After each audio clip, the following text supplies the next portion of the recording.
His name was on everyone's lips, but for one airport employee, he was just an old black man with no right to sit in first class. When he was publicly humiliated, he knew it wouldn't go unchallenged. What he did next would surprise even the most seasoned individuals.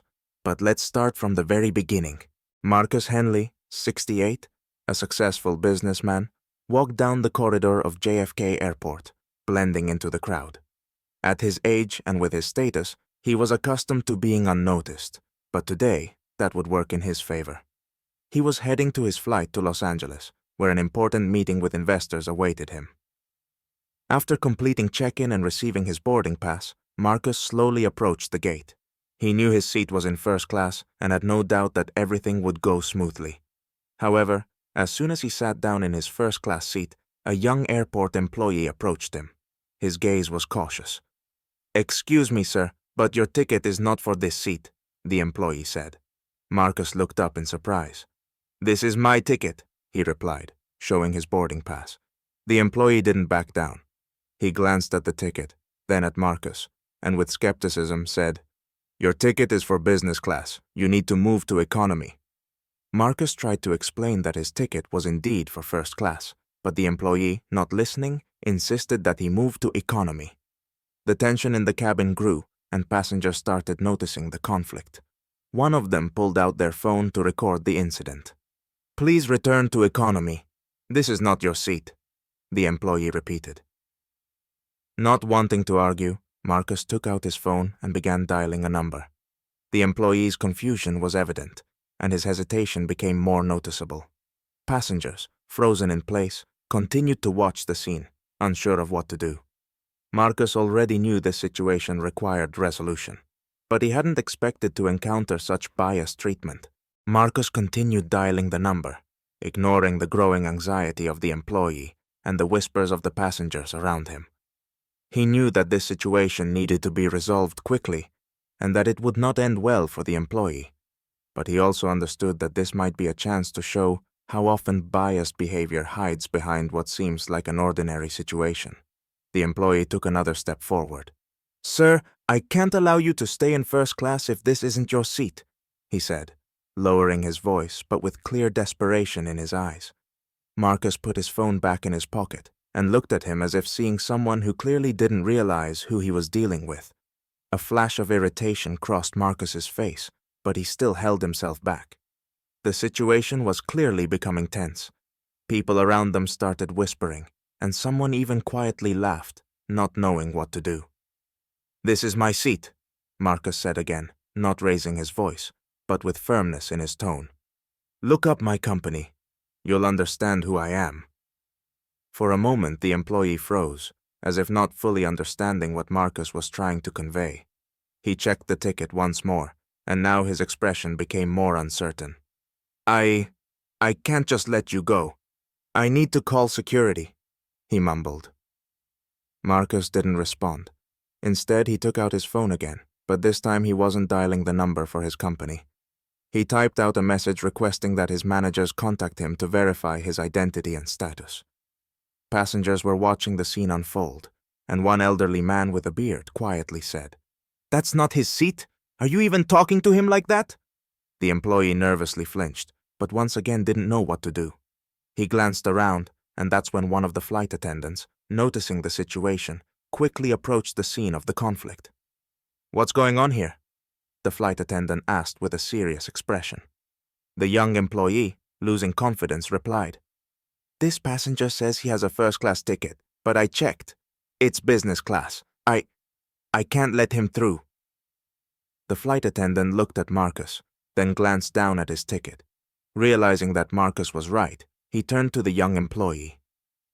"Are you serious? This is Marcus Henley, the owner of this airline. You really didn't know?" the flight attendant said in disbelief. The employee turned pale. Passengers, seeing what was happening, started whispering and pulling out their phones to record the moment. Marcus, showing no aggression but with a clear expression on his face, said, "I'm not going to sort this out publicly, but if you do decide to call security, I have everything I need to make sure this incident falls on your head. You probably don't realize who you're talking to." At these words, the young employee hesitantly stepped back, and the tension in the cabin began to ease. Passengers, many of whom had already started filming, began to realize they had just witnessed something unusual. Some had already started posting videos on social media. Marcus sat back down in his seat, calmly finishing the conversation. He knew this moment would not go unnoticed. Once the flight attendant confirmed Marcus's identity, a tense silence fell. The young employee, realizing his mistake, stood speechless. Passengers exchanged glances, some quietly laughing at the absurdity of the situation. But Marcus knew what to do. Rather than cause a scene, he took out his phone and messaged his manager about the incident. He understood this wasn't just an employee's error. It highlighted a deeper issue. Black people often face ignorance and undervaluation based on their skin color. As the video of the incident spread on social media with the headline, "Airport employee kicks out airline owner from first class without knowing who he is," it quickly went viral.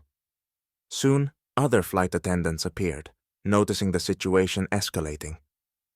One older attendant approached Marcus, calmly saying, "I understand. We'll handle it, but please stay calm." Marcus nodded. He didn't want to make the incident bigger, but he knew silence would help bring public awareness. The young employee spoke privately with the flight attendant, clearly nervous.